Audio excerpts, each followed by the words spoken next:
Ladies and gentlemen, let me add a very warm welcome as well to this first Media and Telecoms and Beyond conference of the 2020s.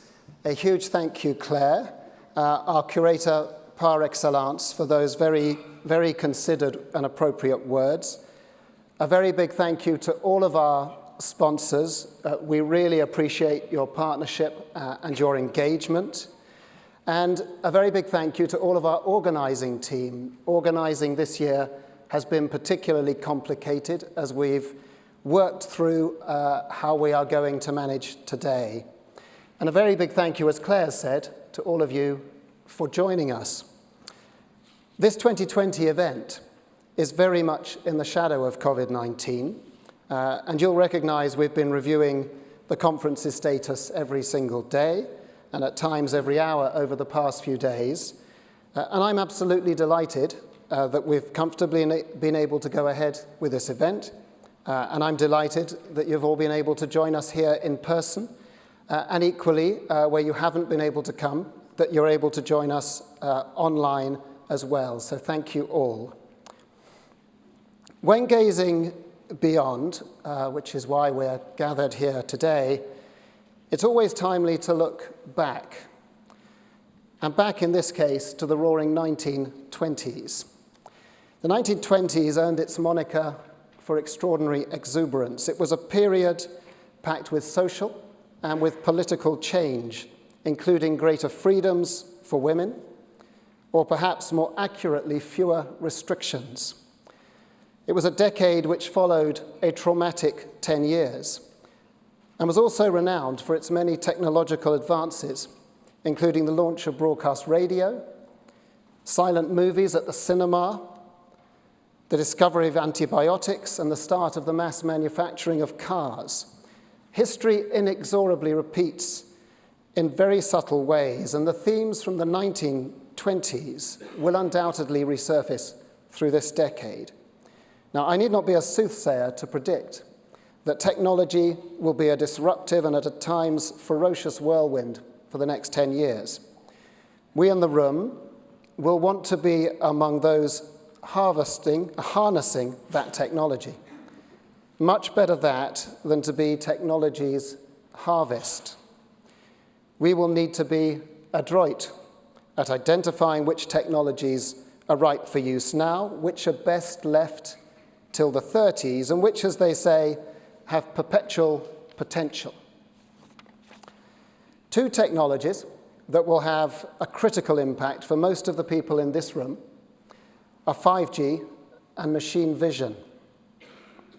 5G is interesting for consumers. It ameliorates congestions amongst crowds, amongst other things, but it's likely to be critical, in our view, for business.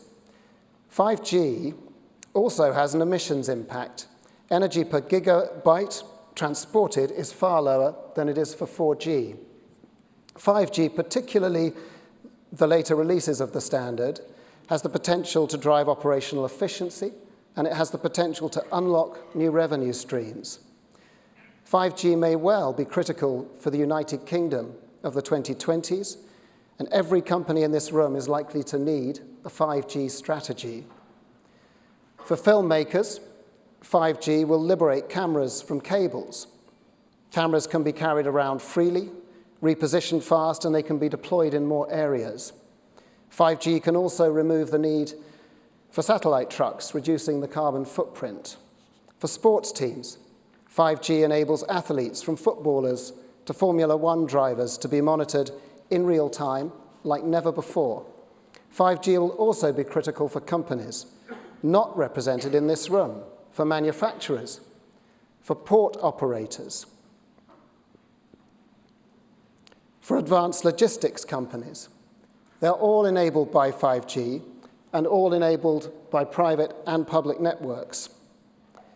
For telcos, the benefits of this 5G transformation may seem obvious, but to exploit fully the opportunity deployed to businesses, how should telcos prepare? How should they be part of a solution for their products? And how are telcos going to price that solution? By gigabyte or by value?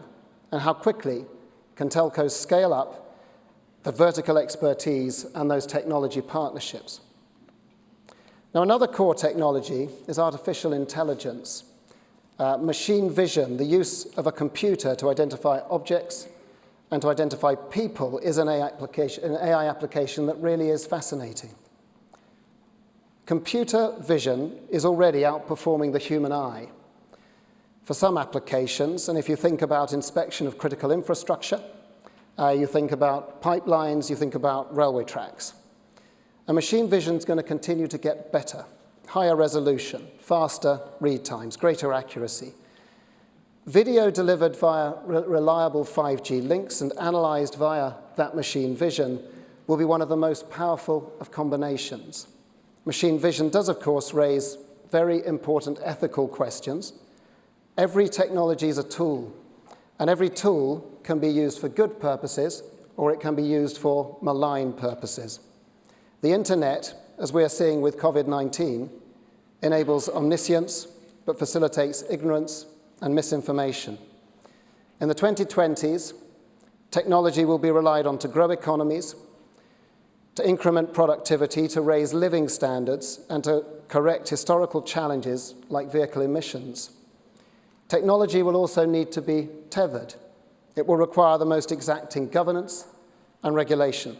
As a country, we shouldn't be diminishing technology's potency or its impact. And as a society, we do not want any groups or individuals to be left behind, displaced, or diminished as a result. And of course, we want that technology revolution to have a truly sustainable impact.